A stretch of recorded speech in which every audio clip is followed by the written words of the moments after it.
GEMAPI. Donc GEMA, c'est la gestion des milieux aquatiques et PI, c'est la prévention des inondations. Et donc c'est les deux gros thèmes de mission en fait, des syndicats rivières. Lorsque les syndicats se sont regroupés, on a eu une étude globale qui a identifié énormément de besoins et notamment la préservation des cours d'eau liés au bétail.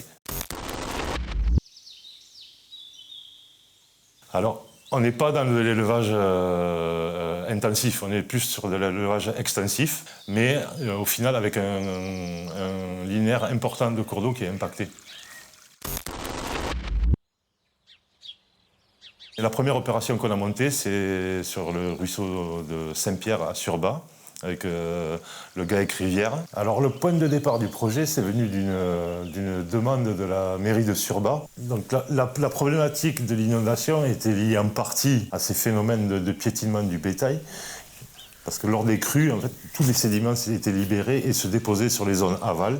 Parallèlement, on avait fait déjà des inventaires, on avait identifié le problème. À partir de là, on a travaillé sur la cause et pas sur les conséquences du problème.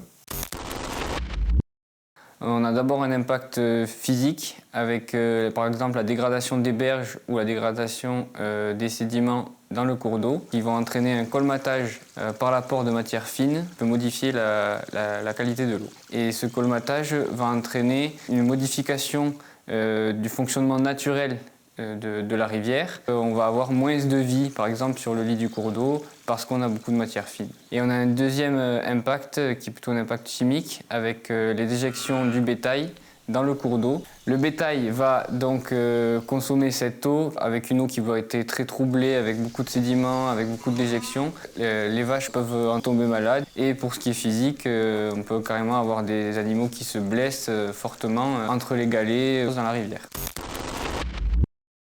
Nous avons identifié deux actions possibles. Une première qui est de renaturer le cours d'eau en redessinant les berges et en stabilisant les berges avec des matériaux également aussi purer ou décolmater à certains endroits le cours d'eau, redessiner un peu le lit naturel de la rivière. Et la deuxième action, donc, c'est de mettre en défend le cours d'eau à travers la mise en place d'une clôture et de systèmes d'abreuvement ou d'accès à l'eau avec des descentes aménagées pour éviter donc le piétinement et la dégradation physique des bêtes, dégrader le moins possible le cours d'eau.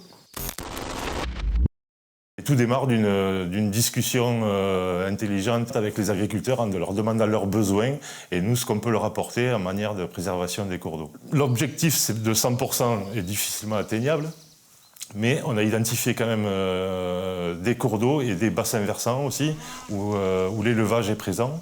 L'idée c'est de continuer à travailler en fait, avec le monde agricole pour essayer de réaliser un maximum d'opérations. L'opération du ruisseau de Saint-Pierre à Surbat, c'est une étroite collaboration avec le PNR, avec leur programme de CRB, le contrat restauration biodiversité. Ça, c'est un financement européen et il y a une partie qui est revenue donc au syndicat, qui est de l'ordre de 17% de l'opération, et une part de financement de l'agriculteur lui-même, de l'ordre de 10%. Ce qui représente en gros à peu près 400 € sur une opération qui en coûte 5000 €. Alors les agriculteurs sont conscients que ça va devenir une obligation. Ils saisissent quand même l'opportunité de pouvoir réaliser ça à moindre coût. Et donc dans les rivières, tout est lié en fait. Chaque opération, chaque modification qu'on va faire sur une rivière, il va y avoir une réaction positive ou négative. En l'occurrence, le piétinement du bétail, c'est une réaction négative du cours d'eau. Et l'action qu'on a mis en place va avoir une action positive sur ce phénomène. Tout est étroitement lié dans les rivières.